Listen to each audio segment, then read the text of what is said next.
Hello and welcome. This is Sandra Hart at Life Over 60 with Sandra. Today I'm going to do something a little bit different.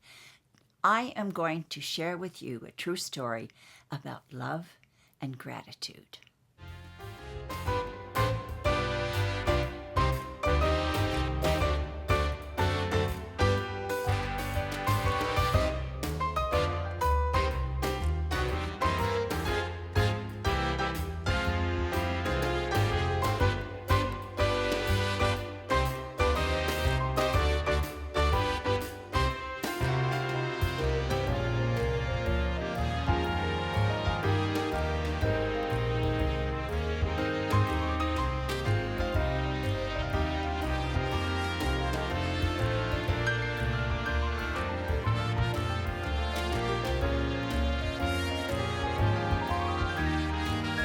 Okay, now I'm going to tell you my true story. Those of you who have followed me know that I used to be a romper room teacher, and while I was a romper room teacher, I had my children. I have 3 children. And during that period, it was a lot of fun to go visit my mother and father, who had an old Victorian house with about an acre of land, but behind them was a farm that had horses. And when my children always would go to visit my parents, they loved going up to feed the horses. My father would gather carrots and maybe apples in a basket and take all the children behind the house up to the fence, and they would have great fun feeding the ponies and the horses through the fence. We went one weekend, and it just so happened it was one of those weekends that it rained and rained and rained, and the kids were getting a little bit restless because they had so much energy that they just couldn't contain.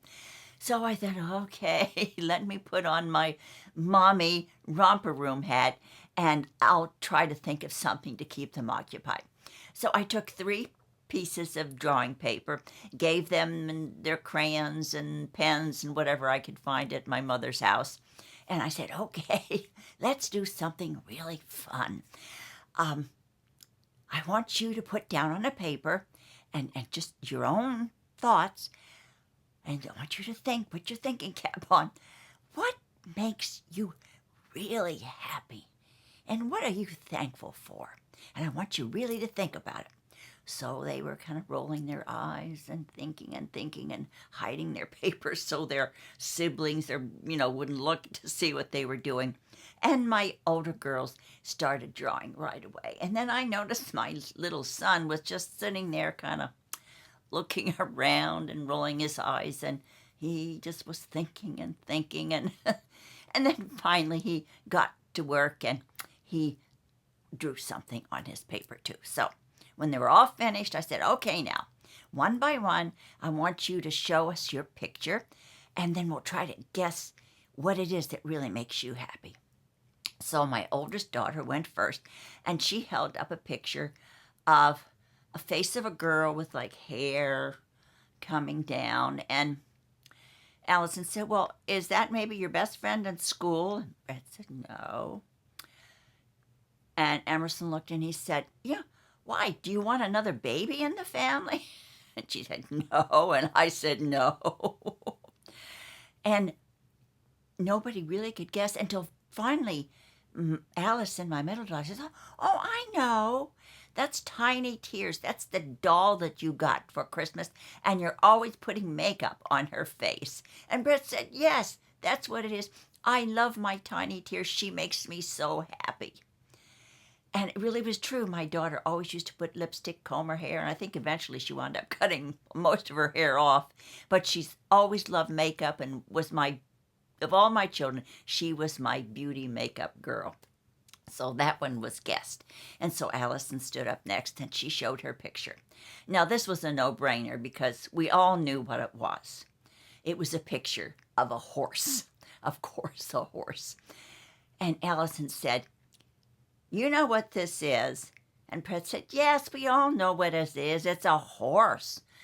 And Allison said, well, you know what? Horses make me happy. I love it when Grandpa takes me up to feed the horses. That's the most funnest part of my day.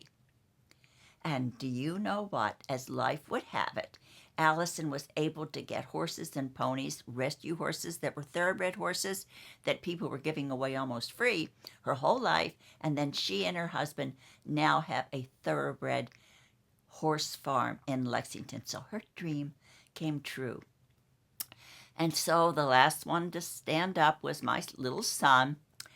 And he had been hiding his picture, and he held up his picture. Now, we all kind of looked at each other. Well, we knew what it was. We could see what it was. But we didn't know the meaning behind it at all. It was a picture that my son had done, drawing of a hand, the outline of a hand. And Allison said, well, I know what it is, but I don't know what that means. Why does a hand make you happy? And Brett said, oh, I know what it is. It's the hand of God. And Lee said, no, it isn't. It really isn't. And I said, well, he said, Mommy, do you know what it is? And I said,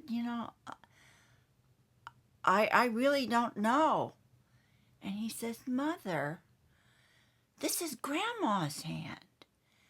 This is Grandpa's hand. I just love it when Grandpa takes my hand and takes me up to feed the horses. And when Grandma brushes my hair, and sometimes she pulls on it, but I just love it when she brushes my hair. Sometimes we learn so much from children, don't we? The most simple things that make children happy are lost when we become adults. And we lose those tiny little moments in life that are so simple that we sometimes, as an adult, take for granted. A smile, a gesture, someone patting you on the back, giving you a smile, holding your hand when they know that you need it. It's not the Mercedes-Benz, it's not the Prada purse, or the Chanel purse, or the Chanel lipstick. Those are material things, but they do not make us truly happy. Those are surface, fleeting, happy moments of want in our lives. But it is the small human gestures of kindness that make us happy. And sometimes, as adults, we so forget those little moments in life when we were children, those touches of humanity and kindness and the smallest gestures that really make us deeply happy. What we learn from children. Thank you so much for spending time with me today and listening to my story.